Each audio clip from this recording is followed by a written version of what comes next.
আসসালামু আলাইকুম রহমতুল্লাহি ওবরকাতুহু। সম্মানিত দর্শক, আমাদের বাংলাদেশের বহুল আলোচিত তত্ত্বাবধায়ক সরকার ব্যবস্থা এটি হাইকোর্টের একটি রায়ের মাধ্যমে ফিরে এসেছে। এটি খুবই জনপ্রিয় এবং রাজনৈতিক দলগুলোর দীর্ঘদিনের লড়াই এবং সংগ্রামের ফসল এটা ছিল। এবং বিশেষ প্রেক্ষাপটে একটা সুযোগ নিয়ে আওয়ামী লীগ সরকার এই তত্ত্বাবধায়ক যে সরকার পদ্ধতি এটি বাতিল করে এবং তাদের অনেকগুলো আবদার, অনেকগুলো স্বপ্ন, অনেকগুলো বিষয়াদি সেই আমাদের যে সংবিধানে অন্তর্ভুক্ত করে একটা ম্যাসিভ সংবিধান সংশোধন তারা করে, মানে বড় আকারের সংবিধান সংশোধন করে, যেটি পঞ্চদশ সংশোধনী নামে হিসেবে পরিচিত। সম্প্রতি এই পঞ্চদশ সংশোধনী বেশিরভাগ অংশ বাতিল করা হয়েছে এবং তত্ত্বাবধায়ক যে পদ্ধতি, সরকার পদ্ধতি পঞ্চদশ সংশোধনের মাধ্যমে যেটি বাতিল করা হয়েছিল সেটিকে অবৈধ ঘোষণা করা হয়েছে। তো যেহেতু বাতিল করাটা অবৈধ, এখন সেটা ফিরে এসেছে বৈধ। এখন আমাদের সংবিধানের যে মূল তত্ত্বাবধায়ক পদ্ধতিটি যেভাবে ছিল বা এখন পর্যন্ত যদি আবার সেটা রিভাইভ হয়, যেভাবে আসে, তা এই মুহূর্তে আমাদের রাষ্ট্রের পক্ষে, রাজনৈতিক দলগুলোর পক্ষে হজম করা সত্যিকার অর্থে কঠিন একটি বিষয়। এখন আমরা অনেক কিছু করছি, অনেক কিছু হচ্ছে। এটি মানে আগেও যেভাবে হয়েছে সেটা প্রশংসা প্রাপ্য নয়, আর এখন যেটা হচ্ছে এটা সমর্থনযোগ্য নয়।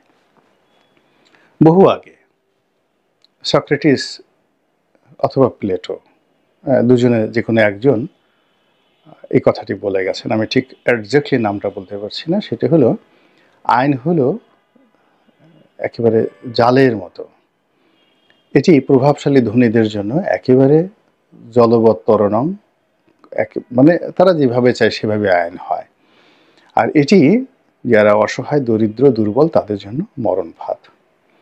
আমরা দীর্ঘদিন ধরে দেখে আসছি আমাদের যে আইনগুলো বাস্তবে সেটা যারা প্রয়োগ করেন, আদালত বলেন, কোর্ট বলেন, কাছারি বলেন, অফিস বলেন, পুলিশ বলেন, মিলিটারি বলেন, এটি হাওয়ার উপর নির্ভর করে। মানে বাতাস এখন কোন দিকে প্রবাহিত হচ্ছে। যখন দক্ষিণে বাতাস প্রবাহিত হয়, সব কিছু অনুকূল থাকে, তখন একরকম, আর যখন প্রতিকূল থাকে তখন অন্যরকম। এই যে কোটা বিরোধী যখন আন্দোলন হলো, তখন এটি আসলে আইন আদালতে নিষ্পত্তি হওয়ার পর্যায়ে ছিল এবং আইন আদালত যদি তখন ঠিক বাতাসটি বুঝতে পারত, তাহলে এখন এক ধরনের ইতিহাস রচিত হতো। কিন্তু যখন তারা বুঝতে পেরেছে তখন কিন্তু বাতাস নিয়ন্ত্রণের বাইরে চলে গিয়েছে।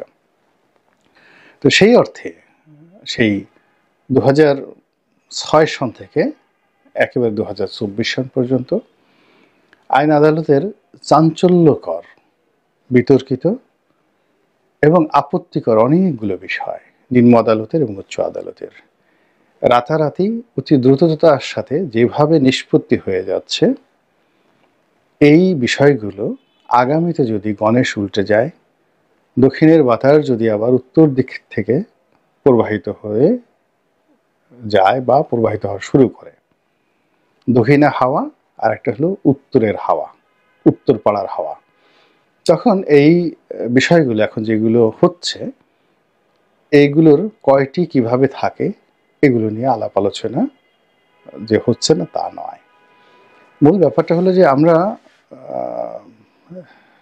প্রতিদিনকার যে ঘটনা, প্রতিদিনকার ঘটনা নিয়েই আমরা আলোচনা করতে অভ্যস্ত। আজকে যেটা হচ্ছে সেটা, আগামীকাল কি হবে, আগামী বছর কি হবে, 10 বছর পরে কি হবে, এটি আদৌ টিকবে কি টিকবে না, এই জিনিসগুলো আমরা ভেবে কখনোই কাজ করি না। আমাদের মধ্যে যে অবস্থা সেটা হলো, যে যায় লঙ্কায় সেই হয়ে রাবণ। যত কথা, যত আবেদন নিবেদন, যখন আপনি খারাপ অবস্থায় থাকেন তখন সব কিছু আল্লাহর কাছে আপনি সমর্পণ করেন, নিজেকে আল্লাহর সাহায্য চান, আর প্রতিপক্ষকে আপনি কিছু করতে না পেরে অভিশাপ দেন।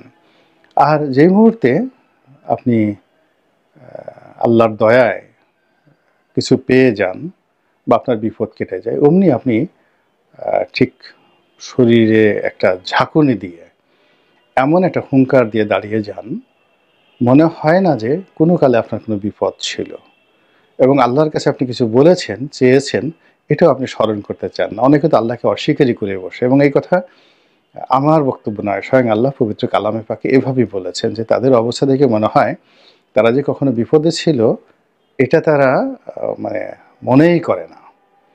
তো এখন এই যে আমাদের বাংলাদেশে একই ঘটনা ঘটছে, একটার পর একটা সিদ্ধান্ত আসছে, এক্সিকিউটিভ ডিসিশন আসছে, একটার পর একটা রায় আসছে এবং একটার পর একটা ঘটনা ঘটে যাচ্ছে, যেগুলো বাস্তবে কার্যকর করার জন্য যে প্রশাসন দরকার, যে রাজনৈতিক ঐক্যমত্য দরকার, যে জনগণ দরকার, যে অর্থনীতির দরকার, তার কোনোটাই আমাদের পক্ষে নেই।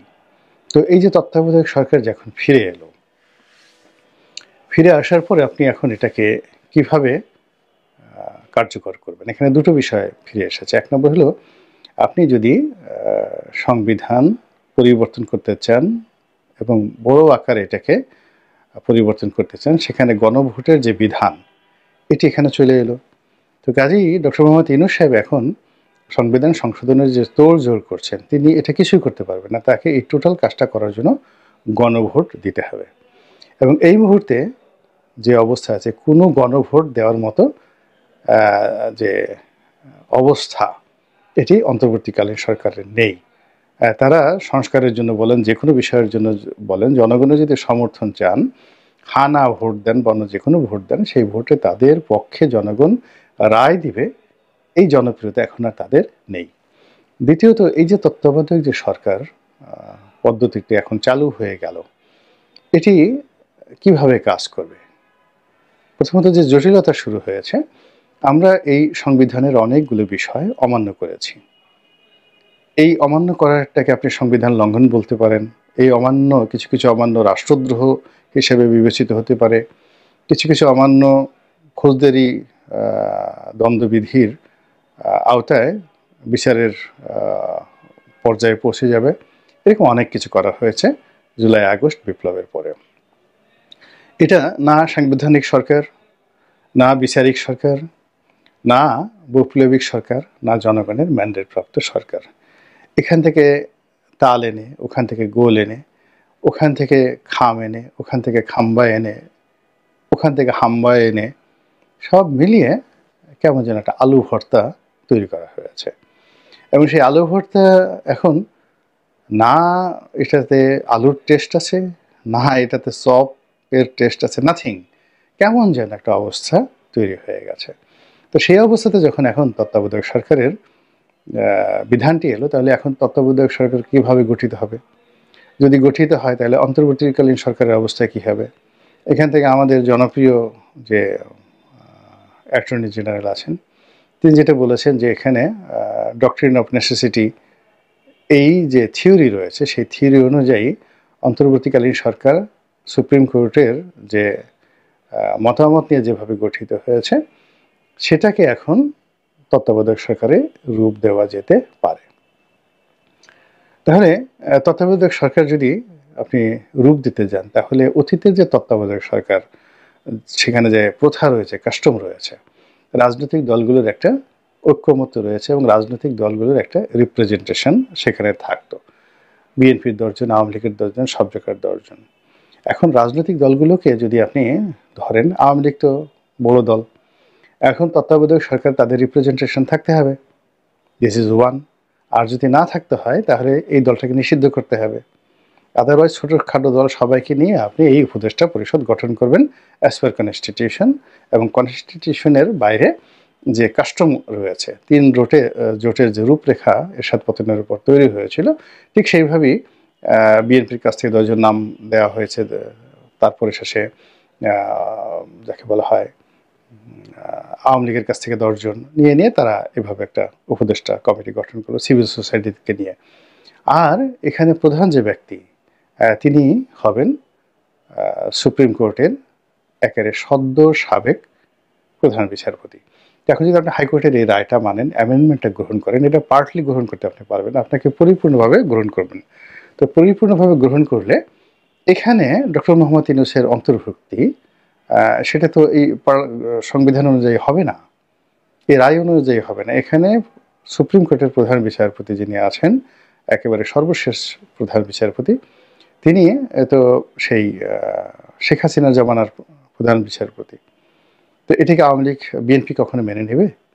আর যদি বিএনপি সেটা মেনে না নেয়, তাহলে জামাত কি মানবে? কেউ মানবে না, কেউ মানবে না। তাহলে এই রায়ের ফলে একটা জটিলতা শুরু হয়ে গেল, আরো নতুন একটা জটিলতা শুরু হয়ে গেল।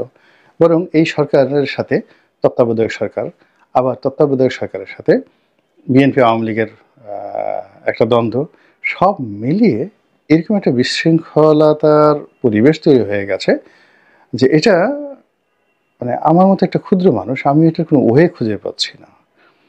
এটা কিভাবে বলবো এটাকে? আপনি ধরুন আমরা ওই জাল বুনাতে গিয়ে বা যেকোনো কাজ করতে গিয়ে অনেকগুলো গিট দিয়ে ফেলি বা গিট পড়ে যায় নাইলন সুতাতে, বা এমনি ছোট আপনি যে সেলাই করার যে সুতোগুলো আছে, চিকন সুতো, সেখানে যদি অনেকগুলো গিট পড়ে যায়, যে গিটগুলো আপনি চেষ্টা করলেও খুলতে পারবেন না, কেটে ফেলতে হবে। এবং কেটে ফেললে যে একটা বিচ্ছিন্নতা চলে আসবে, সেই সুতার যে স্বাভাবিক যে লেন্থ অ্যান্ড স্ট্রেংথ, এটা থাকে না। তো এখন এমন একটা অবস্থা তৈরি হয়ে গেছে, সব মিলিয়ে যে হাইকোর্টের রায়, অতীতের যে কাস্টমস, জুলাই আগস্টের বিপ্লব, আওয়ামী লীগের পলায়ন, এখানে রাষ্ট্রপতির ক্ষমতা, প্রধান উপদেষ্টার ক্ষমতা, সব মিলিয়ে কেমন একটা, যাকে বলা হয়, গিট লেগে গেছে, একটার সঙ্গে একটা গিট লেগে গেছে। এবং এর ফলে কি হলো, এই সময়টিতে অনেক কিছু এসেছে যেটাকে অনেক সময় হলে আনন্দের বন্যা বয়ে যেত। যেমন যে হাইকোর্টের যে রায়টি, এটি যদি জুলাই মাসে আসতো, টেকনাফ থেকে তেঁতুলিয়া পর্যন্ত আনন্দের বন্যা কিন্তু বয়ে যেত, সমস্ত মানুষ একেবারে খুশিতে টকবক হয়ে যেত। কিন্তু এই রায়টি এই সময়টাতে এলো, একটা বিজয় মিছিল করার মতো মন মানসিকতা কারোরই নেই। বিএনপি জামাত কেউ এটাকে স্বাগত জানিয়ে আনন্দ মিছিল করেনি। এটা একটা জাস্ট একটা রায় হিসেবে হয়ে গেছে। এর কারণ হলো এটা বাস্তবায়ন করা যাচ্ছে না। এটা অনেকটা বৃদ্ধের তরুণী ভার্যার মতো, একেবারে ৮০-৯০ বছরের বুড়া মরে যাচ্ছে, মরে যাচ্ছে। তো সেই সময় পৃথিবীর সবচেয়ে সুন্দরী রমণীর সঙ্গে তার বিয়ে দেওয়া হলো এবং বাসরের ব্যবস্থা করা হলো।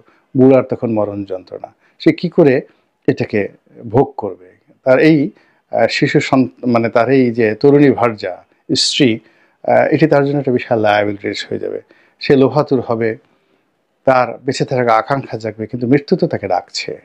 এবং এটি চমৎকার একটা সিনেমা আছে, অন্তর্জলি যাত্রা, অসাধারণ সুন্দর একটা সিনেমা আছে এই বৃদ্ধের তরুণী ভার্যা নিয়ে। আপনারা সময় থাকলে সেটা দেখে নেবেন আর কি।